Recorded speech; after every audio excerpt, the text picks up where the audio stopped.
સુરતમાં તો ખાસ કરીને બહુ સારી રીતે થઈ રહ્યું છે, કારણ કે જે અગાઉ બનાવ બન્યો હતો તક્ષશિલાનો એ સુરતમાં જ બન્યો હતો અને ત્યાર પછી કાયદો બહુ કડક આખા દેશમાં કરવામાં આવ્યો હતો. એટલે સુરતની તો હું વાત કરું તો સુરતમાં તો આખા દેશ કરતાં 10 ગણું કે 100 ગણું વધારે સ્ટ્રિક્ટલી આનું પાલન થાય છે, ખૂબ સ્ટ્રિક્ટલી પાલન થાય છે. નમસ્કાર દર્શક મિત્રો, રાજકોટના ટીઆરપી ગેમ ઝોનમાં શનિવારે જે ભીષણ આગની દુર્ઘટના બની અને એમાં 30 લોકોના મોત થયા, આ ઘટનાના પડઘા આખા દેશમાં પડ્યા છે અને આ ઘટનાની ચર્ચા ચારેકોર ચાલી રહી છે. આ ઘટનાને કારણે ઘણા બધા સવાલો ઊભા થયા છે કે લાંચિયા અધિકારીઓએ પૈસાની લાલચમાં કશું જોયું નહીં અને નિર્દોષ માણસોએ મોતને ભેટવું પડ્યું. આજે આ ઘટના પછી હવે શું થવું જોઈએ અને આવા જે ટેમ્પરરી જે કન્સ્ટ્રક્શન્સ હોય છે એને બદલે કઈ વ્યવસ્થા હોવી જોઈએ, આ બધી બાબતોની જાણકારી મેળવવા માટે અમારી સાથે south Gujarat hotel and restaurant એસોસિએશનના વાઇસ પ્રેસિડન્ટ સનતભાઈ રેલિયા છે. સનતભાઈ ઘણી બધી બાબતોમાં જાણકાર છે, સરકાર સાથે પત્ર વ્યવહાર કરવાનો હોય કે હોટલ ઇન્ડસ્ટ્રી અથવા બીજી કોઈ બાબતનું પણ એમને દરેક બાબતોનું જ્ઞાન હોય છે. તો આપણે એમની પાસેથી જાણીશું કે આ ઘટનાની અંદર હવે ખરેખર શું થવું જોઈએ. સનતભાઈ, પહેલાં તો હું તમને એ પૂછવા માંગુ છું કે રાજકોટની જે દુર્ઘટના બની એ ઘટનાને તમે કેવી રીતે જુઓ છો? રાજકોટની જે ઘટના બની છે તે ખૂબ દુઃખદ છે અને આપણા શહેરમાં જે તક્ષશિલાનો બનાવ બન્યો હતો, એક ટ્યુશન ક્લાસનો હતો, તેની યાદગીરી તાજી કરી છે અને ત્યાર પછી આપણા શહેરમાં બહુ જાગૃતતા આવી છે. પણ આ જે રાજકોટની ઘટના બની ગઈ છે ગેમ ઝોનમાં બની છે અને ખૂબ દુઃખદ છે. સનતભાઈ, તમે તો આટલા વર્ષોથી હોટલ ઇન્ડસ્ટ્રી સાથે સંકળાયેલા છો, તો પાલિકામાં તમારે એક પરવાનગી લેવી હોય તો મતલબમાં કેટલી બધી તમારે મંજૂરી લેવી પડે અને રાજકોટની અંદર તો ટેમ્પરરી ઝોન ઊભું કરી દેવાયું હતું અને કોઈ ફાયર એનઓસી પણ નહોતી લેવામાં આવી, તો તમે એટલે કેટલી મંજૂરી તમારે લેવી પડે પાલિકામાંથી? રાજેશભાઈ, એક તો પહેલી વાત એ છે કે આ જે ગેમ ઝોનવાળા જે કલ્ચર હમણાં આવ્યું છે, આ ટ્રેન્ડ આવ્યો છે, તે હમણાં એકદમ નવો છે.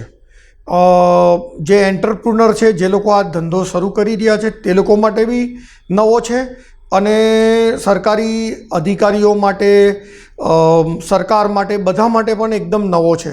એટલે હજુ મને એવું લાગે છે કે એના નિયમો બનવાના બાકી હશે અથવા તો આ ઘટના પછી રિયલાઇઝ થયું હશે કે આના નિયમોમાં સુધારા લાવીને ગેઝેટને વગેરે પાસ કરીને કરવું પડશે. તો એની તૈયારીઓ કરવી પડશે. પણ જો એક બાંધકામ કરીને એક હોટલ કે રેસ્ટોરન્ટ બનાવવામાં આવે તો ટાઇટલ ક્લિયરન્સથી શરૂઆત કરીએ ને આર્કિટેક્ટ્સ લોકો જે પ્લાન પાસ કરવા માટે ઓથોરાઇઝ છે તે લોકો જે પ્રમાણેની એફએસઆઈ વગેરે હોય અને માર્જિન ને ફાયર ને બધું ધ્યાનમાં રાખીને જે બધું પાસિંગ કરવાનું હોય તે બધું સખ્તાઈથી થાય છે અને એ પ્રમાણે પછી પ્રોપર્ટી ચાલુ કરતાં પહેલાં પણ ફાયર એનઓસી, બીયુસી વગેરે બીજી અન્ય જેટલા બી પરવાનગીઓ છે, ગુમાસ્તા વગેરે, તે બધું લઈને જ કરવું પડે છે. એટલે આમાંથી કોઈ બચી શકતું નથી ને બહુ સખત રીતે આનું પાલન કરવામાં બી આવે છે. સનતભાઈ, સરકારે આજે એવો આદેશ કર્યો છે અને કલેક્ટરને એમ કીધું છે કે તાત્કાલિક તપાસ કરો. મોલ હોય, હોટલ્સ હોય, શૈક્ષણિક સંસ્થા હોય, સ્કૂલ્સ હોય, ગેમ ઝોન હોય, કોઈ પણ જગ્યાએ કે જ્યાં પબ્લિક આવતી હોય ત્યાં આગળ તાત્કાલિક ફાયર એનઓસીની તપાસ કરવામાં આવે અને જેમની પાસે નહીં હોય એમની સામે તાત્કાલિક ગુનો નોંધવામાં આવે એવો સરકારે હમણાં આજે આદેશ કર્યો છે. સવાલ એ છે કે સરકારે પોતે એક વખત કોર્ટમાં એવું કીધું હતું કે એમની પાસે સ્ટાફ નથી, સ્ટાફના અભાવ છે, તો આ કેવી રીતના શક્ય બનશે સનતભાઈ? સૌથી પહેલાં તો હું જવાબ આપવા માગું છું કે હવે સુરત મ્યુનિસિપલ કોર્પોરેશન અને ગુજરાત રાજ્યમાં જે ફાયરનો સ્ટાફની કમી હતી તેને પૂરી કરવા માટે સર્ટિફિકેશન આપવામાં આવ્યા છે. ઓથોરાઇઝ જે લોકોએ આ ફાયરની એક્ઝામ આપી હોય તે લોકોને ઓથોરાઇઝ કરવામાં આવ્યા છે અને ખૂબ સારી રીતે કાર્ય કરી રહ્યું છે. એ લગભગ મને એવું લાગે છે, મારી ભૂલ નહીં હોય તો સુરતમાં 25, 30 અથવા 50 લોકોને આ ઓથોરાઇઝેશન આપી છે, જે લોકોએ આ પરીક્ષા જે ખૂબ અઘરી છે એને પાસ કરી છે. અને હવે એ લોકો ફાયર એનઓસી આપી રહ્યા છે સરકારને આધીન રહીને, અને ખૂબ સખ્તાઈથી કામ થાય છે અને કોઈ પણ જાતનું એમાં લિબર્ટી છે નહીં. એટલે કામ તો ફાયરની વાત આવે તો બહુ ચોક્કસ પ્રમાણે કામ થઈ રહ્યું છે. સુરતમાં તો ખાસ કરીને બહુ સારી રીતે થઈ રહ્યું છે, કારણ કે જે અગાઉ બનાવ બન્યો હતો તક્ષશિલાનો એ સુરતમાં જ બન્યો હતો અને ત્યાર પછી કાયદો બહુ કડક આખા દેશમાં કરવામાં આવ્યો હતો. એટલે સુરતની તો હું વાત કરું તો સુરતમાં તો આખા દેશ કરતાં 10 ગણું કે 100 ગણું વધારે સ્ટ્રિક્ટલી આનું પાલન થાય છે, ખૂબ સ્ટ્રિક્ટલી પાલન થાય છે. અને બધા એ બાબતે જે લોકોને આ પાલન કરવાનું આવે છે, જે એજન્સીઓ, જે દુકાનદારોને કે હોટલવાળાને કે મોલ કે સ્કૂલ, એ લોકો પણ સિરિયસલી આને માને છે અને કરે છે, કારણ કે આ બનાવ સુરતમાં બન્યો હતો એટલે આની ગંભીરતા આપણે વધારે ખબર છે.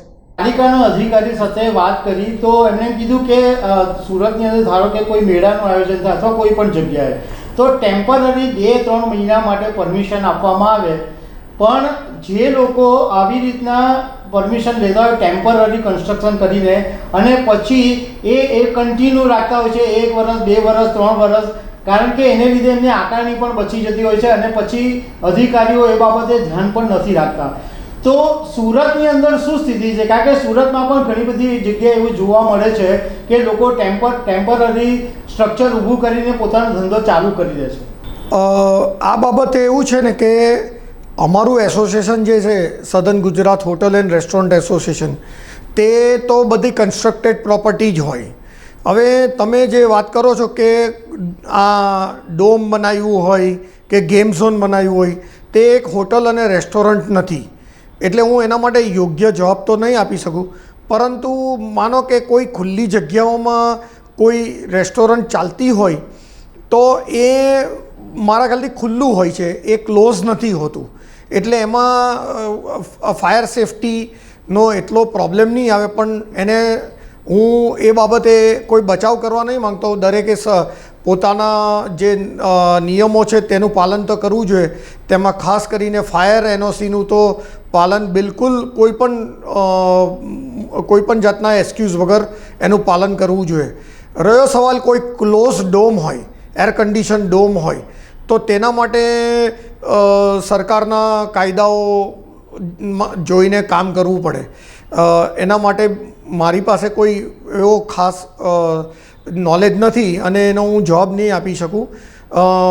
જે ડોમ સ્ટ્રક્ચર છે તેના માટે સરકારના નિયમોનો અભ્યાસ કરવો પડે અથવા તો સરકારે એના માટે નિયમો નવા બનાવવા પડશે. સનતભાઈ, થેન્ક યુ વેરી મચ. ખબર છે .com પર વાત કરી.